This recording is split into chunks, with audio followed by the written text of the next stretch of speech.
So, Miss Tessa Goddess, there's many men out there who have struggles when they message women because they get ghosted on a very regular basis, right? And it seems like when they're messaging a woman, it's a countdown until the moment when that woman just decides, this guy, I ain't gonna message him anymore. Now, I have a service for these men. It's called the AI Texting Wingman. That's Thank you, I think so too. Now, what it does is it will show them where they're going right and wrong with their messages. So let's say a man was about to message you. Right, he goes, wow, look at this divine, luxurious, beautiful, amazing goddess. Yeah. What the hell do I say? He would post his message into the AI Texting Wingman and he'll go, okay, you shouldn't say this, you should probably say this will be funnier, this will be wittier, this will be more engaging, this will take into account her personality. Yeah. That sort of thing. Yeah, we need that. You think so? Yeah. I think so too. He will learn how to talk to women. Exactly. He will embody it too. Yes, and he will embody it too. Yeah, it's important. And there's a link on screen. So if you're moved, inspired, motivated, captivated, intrigued, right? We are. By not only the two of us, but the idea of what may be with this program, sign up now, link on screen. Let's talk about sex, Tessie. Let's talk about you and me. Let's talk about all the penis and vaginas that may be. Let's talk about sex. Oh yeah, I'm ready. Okay. All right, you ready? So, welcome to another episode of The Man Manual, hosted by me, Kieran. And this is a show that's here to demystify the differences between the genders, because men do not understand women, women don't understand men, nobody understands each other. That's quite a bold claim. It's true, though. Is it? Do you not think? No. You don't think? No. You don't believe that in general the genders don't understand each other? I think... I'd say that's one of the biggest issues in society today. Right. Well, I do think men have a hard time understanding women. But women, we are living in a man's world. So we do definitely understand men because we have to in order to survive. But the other way around, it's not necessary. Well, here's what I will say. I have many conversations with women where I explain to them how men feel in various scenarios. Right. And they go, really? Oh my God. What kind of scenarios? That's like, all right, like one example being, and by the way, this is Tessa, by the way. Hi. Hello. So one example being, for instance, that men are terrified when they approach women. Yes. Like that a man sees a woman and he has to walk up and say hello, and fear and insecurity bubble beneath the surface and he doesn't know if he's good enough. Right. And that, say you're out with your girls, maybe you're at Sevilla, I don't know. Yeah. Let's just say you are. For argument's sake, you've been dragged there once, right? Okay, yeah, right. Yeah. And you're there and you're having a little bit of dance and things like this, and then a man walks up and he goes, hey, how's it going? My name's Dante. Now, you shoo Dante away. In the moment, most women feel like Dante doesn't really give a crap. Dante is a man. This is what I've seen anyway. Dante's a man. He doesn't really care. He's fine. He'll be all right, blah, blah, blah. And Dante isn't necessarily going to be that affected. But from what I've seen, Dante is actually very effective. And in fact, Dante had to work up the courage to approach this Roman Greek-looking goddess before him. And her actually dismissing him kind of broke him into 1,000 pieces. Well, not 1,000 pieces, that's an exaggeration, but some men, yes. Yeah. But it actually did. But here's the thing though, right? So this is an interesting topic. The fact that you feel like women understand men, and I disagree. But it's different to what we were agreeing to discuss. It is. Because the whole point of the conversation was to look at sexuality. Right, but for me, it's very much tied to the feminine and masculine dynamics. All right, talk to me. Sexuality cannot exist without this dynamic. By the way, if you can hear a cat meowing, that's because there is actually a cat. And he seems to be lost. Our chief engagement officer isn't actually doing its job. Meant to be sitting on the couch next to us, getting likes. Instead, roaming. Anyway. It's a red cat, so he is born to bring chaos. Fuck it, let me just... You gotta show him. Yeah, come on. Here we go. Oh. Okay, how does this work?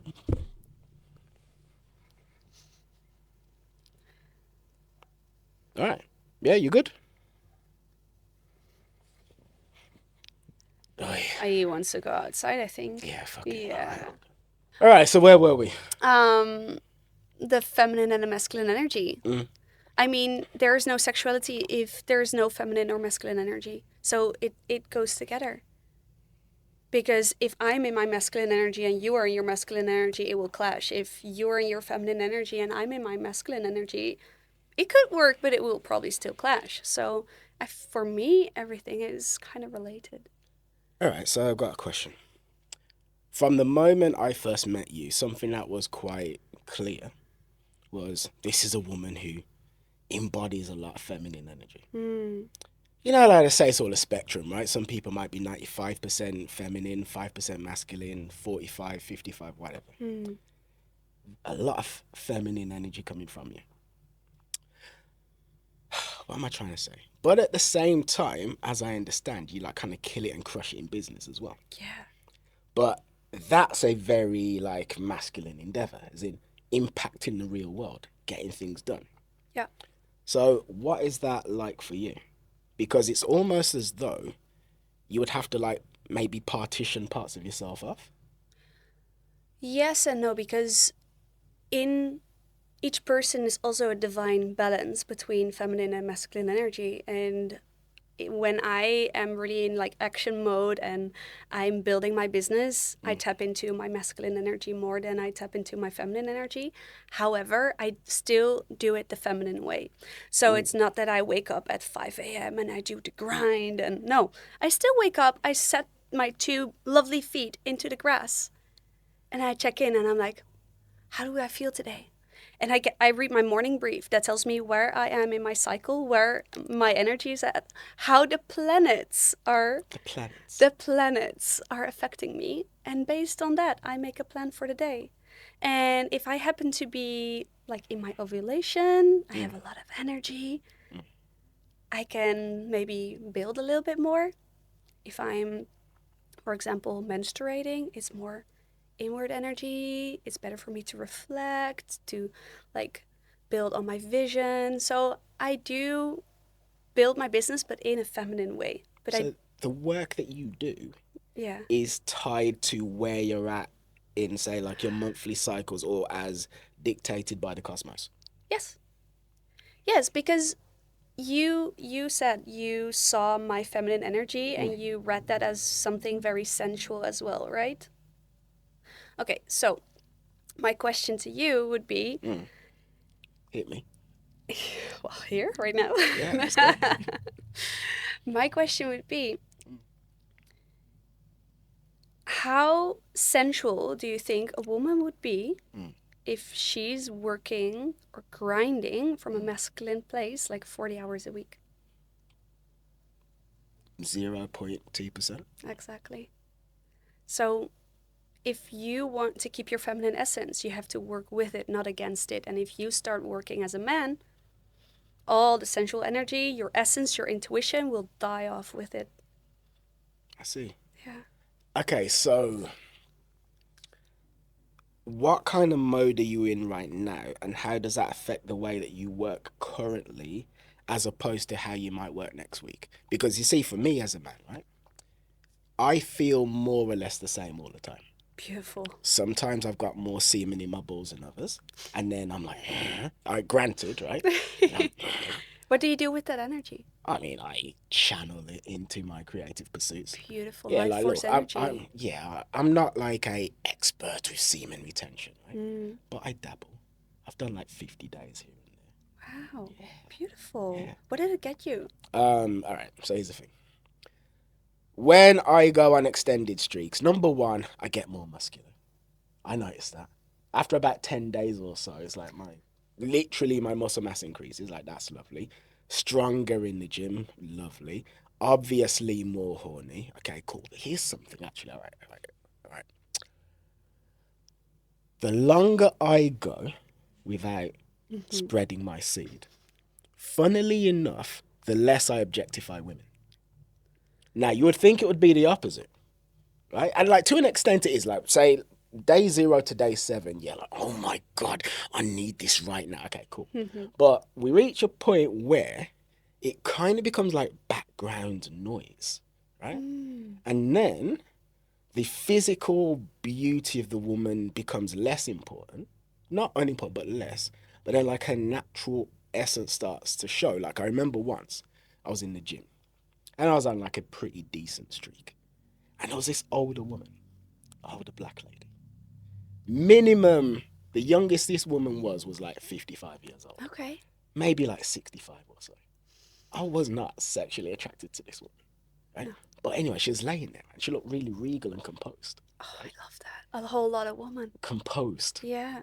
Like just there in her energy. Like a lioness. Kind of. Yeah. And she was just there. And I was like, And like I felt it, right? And Because you're more in tune with the energy rather than like just your eyes or your dick doing all the thinking. essentially, yes. So that's one way. Another way is much more creative. Like I'm a very creative person anyway. Like easily top 2 percentile for creative people on the planet. Maybe top 5 actually. But I'm very creative. But either way, it's like I get even more creative. Wow. So you reached the top 1%. Yeah, probably. Is this the key? I think so. Like I really do think so. So like I write novels, and if I am retaining, creative ideas come to me so much easier, and they're better as well. It's like, oh my gosh. And it literally feels like all of my best ideas feel like downloads. Like they don't feel like I've created them. Yeah. Right? They don't. But those moments are kind of few and far between. It's like you're at the gym. Here's one. I'm at the gym on the cross trainer, right? And I'm listening to music. And then, and I was like, oh, fuck, that'd be a really good idea. It's like, where did that come from? I have that. I have that. Yeah, I know. But it's like, you know that feeling? I know. And it just comes from nowhere. Sometimes in the middle of the night as well. You just like wake up and you're like, I see it now. Yeah, I see it. Yeah. Tessa, I see it. See I it. see it. But that happens even more if I've been retaining. That happens even more. So there's that. And women pay more attention to me, I've noticed. Yeah, why do you think that is? Okay. The interviewer has become the interviewee, I see. Yeah, watch out, I do this all the time. Apparently so. Because you seem very comfortable doing it too, so this isn't your first rodeo. Oh, hell no. Why do I think that is? Well, I mean, I know all of the theory, so like, number one, it's like, not retaining my semen causes me to act in a number of ways that are inherently more masculine. Like I'm more driven, I'm more focused. The extra muscle mass doesn't hurt, although like it's not a big deal, but like I'm sure it's a minor nudge in that direction. Apparently your voice gets deeper, okay. There's that. But then there's the supposed energetic idea of it as well, being that on some level, well, there's this energy emanating from me. So if we imagine that my being is like a beacon, right? Well, the less that I will lose my semen, the brighter that beacon becomes. Right. And then the brighter that beacon becomes, women can feel it. Yep. It's like, wow, his beacon is really fucking strong. And crikey. What do you think that beacon is? Is it just sexual energy? Or could it be that you are also more grounded and are more present? Well, that beacon is my soul, essentially. So it's not just sexual energy, it's like radio Kieran, essentially. Yeah.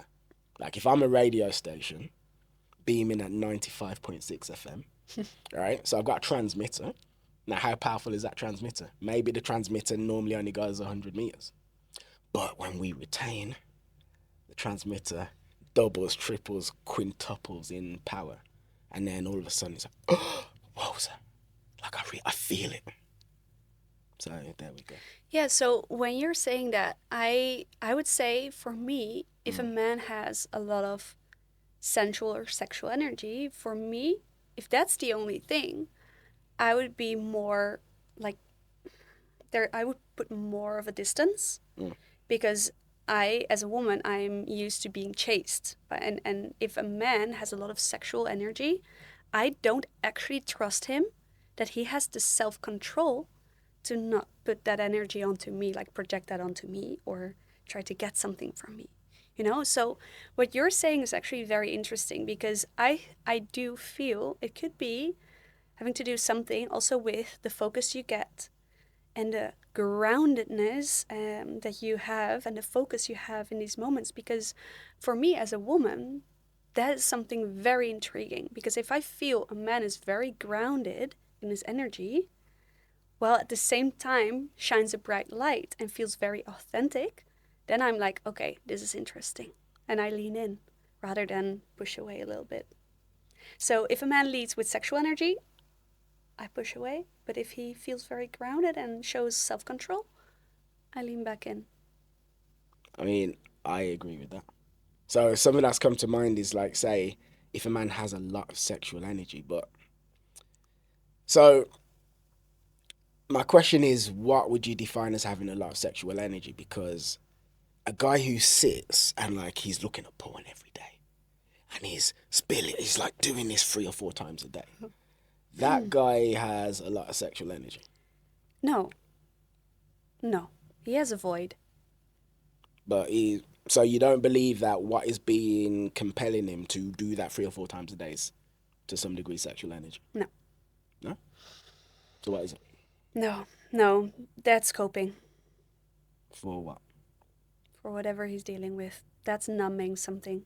If you have to do it 4 times a day? No. Just so we're clear, I agree with that. I do agree that he's coping and numbing. Yeah. But most men do not have the physical ability to do that 4 times a day unless they're like maybe 15, 16, 17. So while that man is coping, and I agree, Okay. Yeah. right? He's still utilizing a source that is very strong, which shows that he has a lot of sexual energy.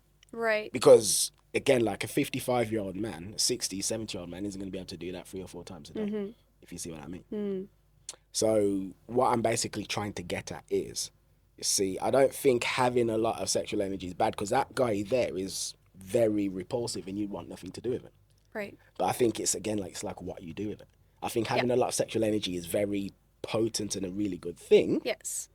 But then I think it's like what you said, which is, do you lead with it? Yes, exactly. So if you can feel that it's there, but you at the same time feel that this man has a spine, he's confident. A spine. Yes. That's a very powerful phrase. Yeah, Speak to me, because the thing is, when you said this man has a spine, yeah, I felt energy and emotion from you. oh yeah, I because felt he attraction. can carry himself. Ooh, Yeah. carry himself. Yeah. And women do this too. I mean, men and women, we both have something I call spine.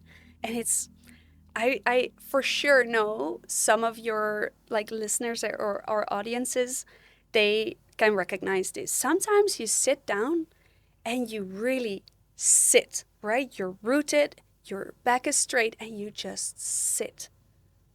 Do you notice this moment where you're just like, have you seen it happen in real time? Of course. Oh, it's so sexy, right? Sexy. Yes. Sexy. So this is rooted sensual energy. This is confidence.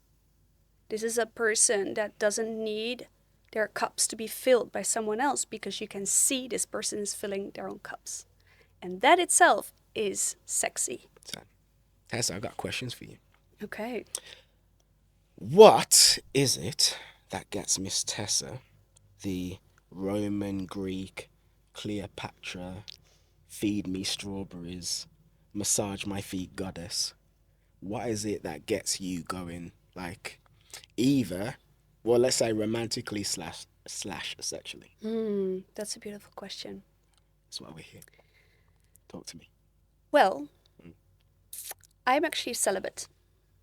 So, I don't sleep with men at this point in my life. And that's a very conscious decision. But that doesn't mean there's nothing that gets me going. Actually, the moment I made that decision, I have to surrender to everything I'm feeling, because it's so potent and it's so much. And there's actually, I discovered there's a few things that once combined can get me to a point of experiencing a full body orgasm without even having to touch myself. Excuse me. Yes, it's Spill the tea. electric. Spill the tea. Well, my friend, Talk I to have me. beautifully conscious friends around me, and they are very wise people. Many of them women, that guide me sometimes in the right direction, because I used to never actually play with myself, ever, ever, ever, ever. I would. Because of shame? That's a good question. Shame is a very big wound for a lot of people. For me, Me too. yeah. Mm. Oh, that's beautiful to share. But I'm not close to being perfect. no, well, May look it, but maybe nah. only your creativity. um, I'm not sure if it was shame. Actually, when I look into my past, when I started developing my own sexuality, the first thing that happened was that men starting to prey upon me. Like, I've been chased, and actually some men succeeded, like from a very young age. Chased as in physically or just like a guy pursuing you kind of thing? Well, at the age of 11, just pushing themselves upon me. Like, And the these are moment I grown start, men. grown men, the moment I started to embody my sensual energy. So it has been taken away from me, and ever since deemed as unsafe. And I feel a lot of women will recognize this. And what it did is actually block me from my source. And it's only recently that I start to do like Taoist practices, tantric practices, activating my kundalini, that I find my way back into my body, start to experience my sensuality myself and only for myself. This is why I turned celibate, because this is a practice I need to install within myself first before I get to share this with others again. But I discovered, to answer your question, there's actually a few ingredients that are beautiful to combine when you want to feel your sensual energy as a woman, but I think also for men. It's breath work. It's music or sound. So I have playlists that are like activating the kundalini. Like, the moment I turn them on, it's like my body wants to move and the snake awakens. It's also sound, like allowing yourself to make noise, and then it's movement, following the urges of the body, because at some point you get so much energy and we're so used of like to contain it and to like not move the body, but the body wants to express. So it wants to express with breath, it wants to express with sound, and it wants to express with movement. And once I combine those three and I hear the music as well that activates me, wow, that's So you're fireworks. Yeah. and you're breathing, and the sound is. Are you making the sounds, or is the Yeah. sound? Okay. That's it. Like, energy up and down. And that you follow the movement of the music and your body at the same time, and you create expression, but it's a sensual expression. But this is a practice we don't learn in school, right? So, just so I am clear, Yeah. and the man in Timbuktu who is listening with his mind blown. So, we're not touching ourselves. Tessa is not particularly touching Tessa. Maybe her hand is on her thigh or something like that, but there's nothing intimate going on physically. But there's the movement and the breath and the sound, and you enter a state where, I guess, channels of energy open within your body, which then creates this thunderous full body orgasm. Yes. I have to say, like, I do touch myself because sensations, of course. Well, when I say touch yourself, I'm talking but not about... like, no. Yeah. And also men, okay, well, not to be accusatory, but men go way too fast. Way too fast. Define way too fast. Way too fast. Okay, touching the yoni, like full blown, hand on it, hands moving. Fuck that. Just like... Yoni is pussy for someone who's watching. Yes, I love to call it the yoni. It's so much more classy, and it contains Spiritual. everything. It Right? does sound more divine. I know. It is divine. It's the portal to life. Yeah, so I've heard. I mean, only makes sense. And it contains a magnet. So, something I have found with regards to touching the yoni is really and truly what you want is by the time you're touching it, she's almost begging you to touch it and forcing herself upon you. Yes. You want to drag that out for Yes. as long as is humanly possible. Yes. So I came up with this a few years ago, right? And I was very proud of myself when I did. Like, my ego totally loved This better be phrase. good. Yeah, it is. All right. Have you seen Itchy and Scratchy from The Simpsons? No. Do you know what it is? No. Tom and Jerry. I mean, I've seen the shows. Okay, great. All right, basically, men look at sex like an episode of Tom and Jerry. Oh, God, yeah. Right? Oh, yeah. There you go. Whereas women look at sex like Game of Thrones. Oh, yes. There you go. It better be Daenerys. There you go. Yeah. Like the queen. Well, you're definitely giving off that type of energy. Funnily enough, I was trying to think of like a sarcastic woman to like throw back and say, actually, no, you're more like her, but I couldn't think of anything. So yeah, we'll just go with Daenerys. Thank you. My brain was like trying to come up with something. I came up with nothing. Oh, I love that you agreed with me, though. Yeah, we'll go with Daenerys. What was I gonna say? Yeah, so women, it's like Game of Thrones with like the the highs and the lows and the ups and the downs and things like this. Or men are like a sexual on and off light switch where you switch it on, the light is on, it's bright, bright, turned on. Yeah. Good God, give it to me now, and then the light's off. Yeah. Whereas women, it's like a light with a dimmer switch. I mean, foreplay can start the day before it indeed actually happens. I agree. Fuck. 100%. Totally. Yeah. This is me turning the switch. Yeah. It's like an oven. Turn it. Yeah. And then it just gets brighter and brighter and brighter. For men, it's turning on, and for women, it's turning on. With a big emphasis on the turn. So I got a question. A question, if you will. Actually, did I say this to you when we met? I think I did. That I suspect, I have this running theory that women have like sexual powers that men don't have. And that women, like say, in the physical world, like, big, strong man, like for instance, you asked me to open something for you because your feminine body doesn't quite have the musculature to open the fucking thing, right? But I suspect that if we were in like a spiritual plane, it would be the exact opposite. And if me and you existed on a spiritual plane, but I was like in a masculine essence, you'd basically be looking after me. And I'd be getting you to do stuff for me. That's the idea, I suspect, that being number one. And number two, I suspect that, you hear about like manifestation and magic and things like this. And I suspect that women are actually very, very much capable of doing stuff like that. But it's done through sexual energy. And the reason why women are inherently more sexually explosive than men, for instance, like I'm pretty certain your orgasms far exceed anything I experience. I'm pretty certain. Pretty. The real good ones, they make me cry. They move me. Yeah, I don't cry. I don't. I'm pretty sure you could, though. Maybe, but like, is what it's like for me. It's like, yeah. So breathe. Try it. Really, really do it for yourself. It's tantric. Put on some tantra music. Breathe through it. Go deep. And just try to move the energy from, like, up and then down again. Like a wave. You know what? Number one, I will. But let's just say this, right? Let's assume that me as a man, that I haven't like unlocked my full sexual potential. Cool. I will accept that, right?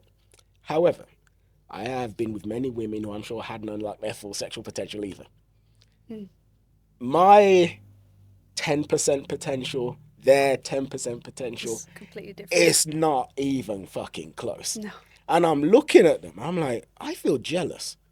Like, I don't go through this. And then afterwards they can't even talk. And like she's you're like, what's your name? And she genuinely doesn't know. And you gotta give her like 5 minutes of just like stroke and caress. Like, what the hell have you been through? Yeah. So anyway, I suspect that women are inherently like more sexual than men. And isn't it so sad that there is such a big orgasm gap? Like, so many women, they don't even get to come because the focus is on a men's orgasm and not so much on the female pleasure. Is it though? Yeah, I still like, I still hear men say, like, oh, yeah, no, my woman has a hard time, like, getting to the point of orgasming, and they just accept it. And I'm like, oh, God, that's actually so sad. All right. So here's the thing. But I'm redirecting again. We might want to stay on topic, but that bothers me, man. Nah, you know what? The convo goes where it goes. Let's just say this. By the time I was like 13, and I'm at the age where everybody around me is claiming to be sexually active, and everybody around me is lying, Tessa. None of them are telling the truth, but I believed them. And I thought I was the only one that wasn't, right? So anyway, I learned at a young age that my job as a man was to satisfy a woman. That's what I learned. Okay? Yeah. I learned that. And I was around so many conversations where it's like, oh, you know, he put it in the wrong hole. He did this wrong. He did that wrong, right? And little 13-year-old me is being traumatized. Like, oh my gosh, I've got to like live up to some standard, right? So when I hear you like, oh, I mean, the sex is all about the man's, you know, pleasure. I'm not saying that you're wrong because I'm not sleeping with men. So I can't say that you're wrong. But I hear that and I get mildly triggered, right? There's a part of me that gets triggered, right? Because it's like, it's not like, I am very giving in the bedroom. I give significantly more than I receive. Like, any woman who was with me and then she came back and she's like, oh yeah, he was so selfish. Like, fuck off. No, I wasn't. Is there some part of you that feels triggered because you're afraid there might be some truth in there for you? No. Because if you truly believe you're fully capable of satisfying a woman, this is No. not about you, No, right? no. Not about not being able to satisfy a woman. Okay. That meant about being selfish and it all being about the man's Right. pleasure. About not caring about satisfying. You don't want to be seen as a man, like. But like, that's just Right. never been me at all. No, but that's beautiful, right? Yeah. That's just never been me. So I hear that. It's like, it feels like I'm being accused of something that I haven't done. Yeah, so why do you feel like that? Because if I say to you, your blue hair looks shit, it does nothing to you because you know it's not true. But if I say you're a bad person and there's some part of you that's scared that might be true, you will be triggered. I mean... So what's in there? No, That's but like, no. here's the thing, right? I understand the idea, which is anything that triggers you is something that you think is true. But it's like, I do not think that I don't put effort into pleasuring the woman I'm with. Like, I know I don't. Okay.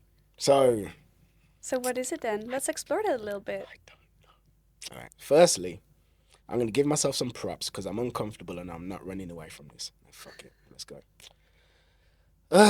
What is it about? So this is what I love about divine masculine, divine feminine, right? Because I feel a good woman that's in tune with her womb will invite you and challenge you to become a better man. So she will ask the hard questions, and then the divine masculine will not shy away from answering them. You know what? I've not been referred to as the divine masculine. Why? I've never thought of that as my archetype. So, like, when I think of divine masculine, and we will get back to it as well, I'm not running away from it. I think of, like, Aubrey Marcus, right? Like, that's, like, his archetype. I see myself as more of a trickster/warrior. So, I think of the divine masculine as Mahatma Gandhi. Okay. And I'm going to sit and I'm going to cross my legs. You know what I mean? That's what I think of as the divine masculine. Interesting. So, what you're calling is a few of the masculine archetypes. What I see... Well, we have the same for women. For women, there's also a few archetypes. When a woman embodies them all, you become something I call the goddess, but some others refer to it as the divine feminine, where she integrated all those different archetypes and she has the full range of being, right? And then you're like, wow, okay, you can be the queen, but you can also be the seductress, and you can also be the whore, and you can also be the wild woman, and you can also be the lover. Wow, what are you? That's the divine feminine. She's in touch with every part of herself. And for a man, it works the same way. You have so many archetypes, and the moment you can integrate all of them, you reach something that I call the embodiment of the divine masculine, where you're just rooted in every part of yourself. So it's actually a compliment. It's not some like yogi... I took it as a compliment, don't worry. Perfect, because But I wasn't mildly offended by that. you're handling it as a divine masculine. You're taking it in, you're staying calm, you're acknowledging that you're uncomfortable and you're still facing the challenge with grace. Thank you. That's Okay, so now beautiful. let's get back to the challenge because I don't want to sidestep. What is it about being told that men don't put effort in? Oh, okay, so it's something that comes to mind. So there's a part of me that has felt unseen in certain ways. So there's so many of the negative, let's say, stereotypes of men that I have never embodied or even wanted to embody. Like when we met, I said to you, I always thought it was dumb how men would be like, I want to fuck as many girls as possible. And then when women allow them to have sex with them, then it's like, nah, but she's a slut. It's like, you hate her for doing the thing that you're trying so hard to do. And I don't like, it's like, there's me and there's the stereotyping image. And I don't like this idea that I have to prove myself as being different to that. So, you know, like they say, in a court of law, you're innocent until proven guilty. There's a large part of me that feels guilty until proven innocent, which actually ties into the question I was going to ask you, actually. Oh, this might be even the time to ask it. Tell me. All right, so when we met, you said to me, you're smarter than you look. No, you said that to me. Or did Brett No, make you that said joke? it to me. No, it was a joke. It was a joke. I was building on a joke that someone else made. But yeah, let's just assume. All right, so I don't think I'm smarter than I look. I think I look very freaking smart. no, but you said it was a running joke that was already being built on. But oh, okay, that for was a sure. running joke. Yeah. Okay, so Let's I run with it. remembered. So you looked at me and said, "You're smarter than you look." Now, when you said that, that triggered me and made me feel good at the same time. Ooh. And this was the thing. Okay. So, I don't know if you noticed, but I'm black. Oh, I haven't seen it. I know. Like It's the makeup. I am actually covered in like brown skin from head to toe. Wow, beautiful. And I'm actually quite muscular as well. Now, here's the thing. My childhood, my early years, adolescence, etc., I was told categorically by family members and by the world at large that being black meant I was a potential animal and aggressor and criminal and things like this. My mum consciously said to me, Kieran, these people think you're an animal and you have to work 5 times as hard to get half the respect. Yeah. And I was told that all the time. Now, the thing is, it's not like I'm being told that and then I'm going to school and everything I'm seeing at school contradicts what she's saying. This is like UK in like the fucking 90s, right? It wasn't like it is today. If I was growing up today, it would be different, but it was like that then. Yeah. Go back to your own country and like people trying to fight me because I'm black and stuff like that. I'm So sorry. I developed, any black person of like my generation that grew up, say like there's 2 sorts of black people, for lack of a better phrase. There's those that grow up just around other black people and as a result would have no idea how to talk to someone like you. And then there's those that grew up around people unlike them, like around white people or things like this, and then are more adept at like integrating, right? Yeah, it's true.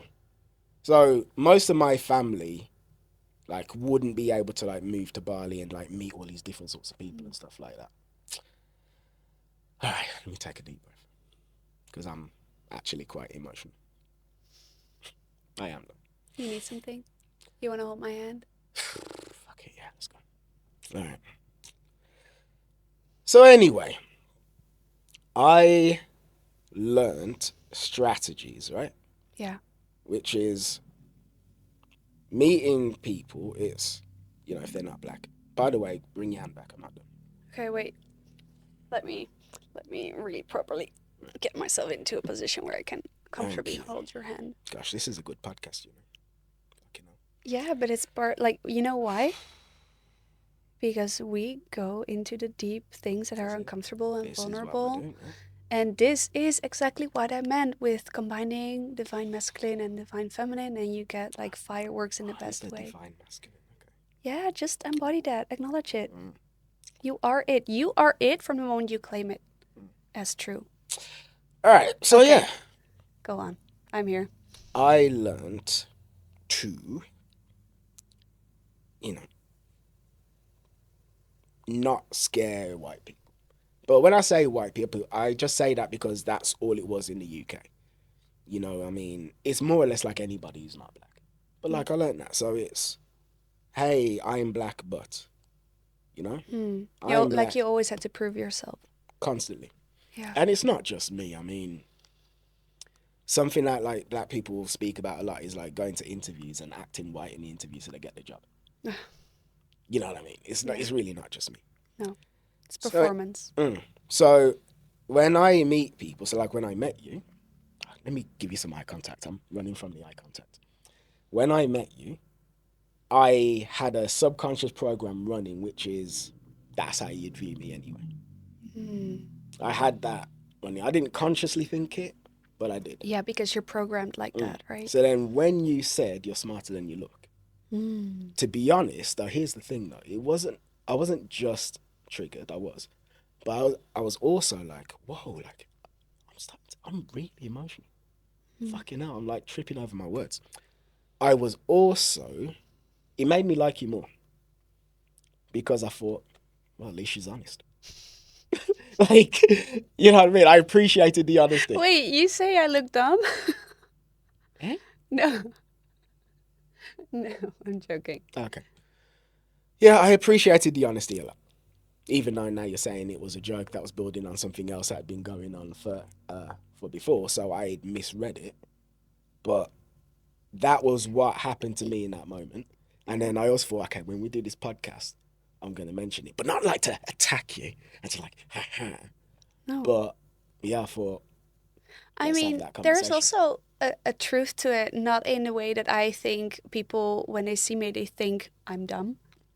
Not at all. But I do think, well, maybe lately when now I'm channeling more my sensual energy and I'm really, really rooted in that and I feel more confident than I was ever before. I think it might not be true, but before I still carried all those layers. It was just not showing so much.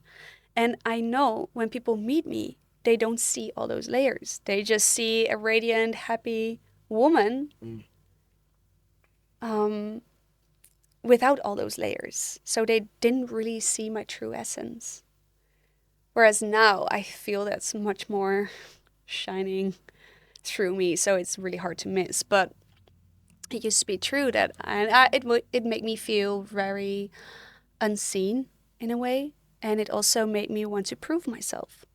Because I was like, why don't you see all the things I have inside? And it would put me into like performance mode and being like very loud and wanting to like people to see those parts of me and performing that. Whereas now I'm just existing, which is so much better. Which ironically makes people see the stuff that you wanted them to Yes, see before. that's exactly what happened. It's because I see it and acknowledge it myself. Whew. Yeah. That's some deep stuff, eh? Yeah. And I there's love not that we many get to share people- this. There's not many people that have the ability to go this deep. So I appreciate you. Now, let me see how much time we got. Fuck. Got like 10 minutes left. No way. I feel like we could talk for hours. Fuck. All right. We should do this again. We're going to do this again. Please We shall do because this I again. really, really want to go into also really, really I want to show women and men how to get together in this deeper way of expressing their sexuality. Because I feel like men and women we just kind of rush into it because there's expectations and there's ways that we've been conditioned to how we think sex works. And I feel it's the wrong way. It's actually not as nourishing as it could be. We're definitely going to do that. Yeah. Here's something I want to say. All right. So effectively, I've been vulnerable, right? Now, in the red pill space, which is like the area of the internet that I used to be a part of, you've heard of the red pill, right? Really? Kind of, yeah. Dude, really? Like, yes and no. Like, I wouldn't have guessed. no, because I've always been me, but I was more in that space than not. So I was making content for guys that was heavily aligned with all the stuff I'm saying. But fundamentally, like, I was on YouTube channels where it was all pickup artists and stuff like that. Yeah. Wow. Anyway, here's the point now. Here's the Okay. point I'm making. So, in like the manosphere and conversations of modern masculinity, I have revealed myself to be a pussy. Because like, what's happened here? I'm hearing this conversation with you, and we have spoken about a core wound, Yep. and then I got emotional, Yes. right? Now, a man is not meant to have weaknesses. Fuck that. I'm going somewhere with this. Yeah. Man's not meant to have weaknesses. Hear me roar. I'm an emotional brick wall. There's vibranium, titanium, adamantium. There's unbreakable stuff around his heart. And even if you get into the heart's fucking dead. Like, there's nothing there. But the point is this. Everything, like, to the guys watching, like, everything I've just done here, that's actually strength. Because what did I not do? Like, I admitted to the fear or the insecurity, but I worked through it. So, like, what guys tend to think is that having a insecurity or something like that is actually weakness. Whereas the way I look at it is, it's about what you actually do with it. Yeah, running from it is weakness. Yeah, exactly. Yes. The weakness is the actual running from it. Yes. But standing up and actually facing Oh it. God, that's so sexy as well. Like, and you're actually connecting with me through it. If you would run away, we would disconnect. But what every person needs is intimacy in the emotional plane as well. Not just sexual. We all need it, but men are so like running dry on this part we call intimacy, the emotional intimacy, which is so sad. So I love that you bring this up and you showed what it looked like to work through it and how to connect through it as well, and opening your heart, because it shows me you're grounded, you feel safe, you show leadership. Yeah, because that's leadership. One more time. And that is so leadership. Right. Yeah. See, that's the full body orgasm right there. No, but that is masculine. And I feel like so many men are performing masculinity to be seen by other men. But what it does is scare away all the women around them. And what you're performing is actual, not performing. You're not performing. You're living. You're embodying. Thank you. Embodying true masculinity. And that's so beautiful. There's such a big difference. Thank you, Tessa. You're so welcome. I see you. I see you too. Thank you, goddess. Oh, you like that? that's my word. Yes, goddess. Yes. All right. That was my intention of the year, Of the year? Yeah. You know what my intention of this year was? 2026 is the best year of my life. How sad. It's only downward after this. No, I mean, thus far. Ah, okay, yeah. Thus Important far. one. Thus far. Okay. I love that. Thus man. far. Yeah. I'll make the same declaration next year as well. Yeah. But there we go. All right. Is there anything else you wanted to discuss before we go? Because I ain't got much No, time. let's get our nails done. Oh, okay. So, yeah, speaking of masculinity, right? Oi. So... Let me see. Well, they're already Are pretty they- good, are but they acceptable? yeah. All right. So, yeah. All right. So here are my nails, right? So basically, I often do vlogs with the people I interview, and with Tessa. It's like, all right, let's do an activity. And I was thinking, I don't know, whitewater rafting or some crap like that. And Yeah, you wanted to put me through all these masculine things. I did. And then she was like, no, actually, how about we get manicures and pedicures and mani-pedi? I was like, jeez. And then I'm thinking to myself, like, am I going to be on my channel getting a mani-pedi? Hell yeah. I was like, I don't have the most attractive feet in the world. And then you even looked at them, you said, oh, they're atrocious. Right? But then I thought, you know what? All right, number one, I thought, well, it's going to make good content. Number one. Number two, why the fuck not? I've never done it before. Number three, I guess I can, like, encounter some resistance, right? Number four, I don't have the most attractive feet in the world. And maybe, right, the woman that we see can actually sort that out. That's And what then- it's there for. And Yeah. it will not break your masculinity because it's It not that will fragile. It will not. And also as well, I have right here. Hold on. I have to wait for it to start. Oh, God. It's like a Hurry up, woman. man. Yeah. Yeah, takes a while. it is like a woman. It takes a while to turn on. Yeah. Yeah. Oh, there we go. Okay. These are my handy dandy meta glasses, which I will be using to record our mani-pedi. Oh, we get a full view. And I actually need it. Look. Oh, you kind of do. I do. Crikey. You know, You it takes came- hours you came to this- be a pretty You woman. came to this Yeah, podcast because, with... honey, we are going to do our No, nails. obviously, yeah. Yeah. I'm being silly. You know, yesterday I was like, actually, I could use some new nail polish. So why? And by the way, the mani-pedi is my treat as well. Oh, thank you, My dear. treat. So masculine. You're more than welcome. But anyway, I guess we're done. So, oh, by the way, so if there's somebody who's been watching and they're like, you know what, this woman right here, like, I like her vibe. I want to find out more about her, like, either, I don't know, like in business or something like this. Where can I check you out? Where can I get in touch with you? Ooh, well, as long as it's not about chasing me. It might You're be a m- woman. A A woman who wishes to work with you. Oh, God, yeah. Oh, No, God. but everybody's welcome. You can find me at Tessa Days, which is, it spells with TH, so I'm a little bit hard to find. I'm sure you're going to link this somewhere as well. Yeah, we'll just have it on screen. Yeah, Yeah. that's good. All right. So Tessa Days, and then through there, because that's my personal profile, it's actually a little bit private. Through there, you can find my business account as well. So that one is tessa.dehaan, which is my last name. All right, lovely. So, all right.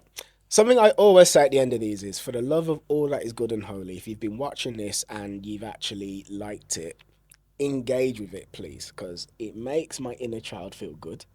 It really does. I go into YouTube Studio and then I see I've gained 5 subscribers. I'm like, yes. I really love it. But we also got to spread this message. That too. No, that's Oh, yeah. that's the second. Help us. That is the second spread part of what I'm this. saying, right? So number one, I feel it. My If- intuition took over the Yeah. job of yeah, like voicing we're- this. Yeah, this is We're it. like- we're so I'm deeply co-creating. connected. Yeah, you're finishing my sentences. Okay, so number one, there's little Kieran, right? So Kieran isn't just this grown adult here. There's actually like a little inner child inside me right here as well. He's actually 7 years old. He really likes it when you engage with the video. So for him, right? Do it for him. That I would number do it. one. And then number two as well, though. But when you do, you're actually telling the algorithm to forward it to more people. That's how it actually works. The algorithm rewards like watch time, but also engagement as well. So when you engage, the algorithm goes, oh, this is a good video. I will show this to more people. And if you feel like the world needs more conversations like this, understanding, Yes. like the divine masculine and feminine coming together, then yeah, please do, like, share, comment, engage. It's kind And- of that. You get more content like this, which is amazing. Like, once you engage, I train my algorithm all the time. Like, I'm like, I want more of train the this. algorithm. I train my algorithm. Like, Strict disciplinary. I hope my mom's not watching. No. Oh, if she does, hi, Mom. I also like to train my algorithm as well. Yes. I have a very well-behaved algorithm. Oh, yeah? Yeah, it knows I its- would love... it knows its If we go place. to the Mani-Pedi, please show me your Explore page. I want to know now. Yeah. Okay. You'll find it interesting. Okay. All right. All right. Bye.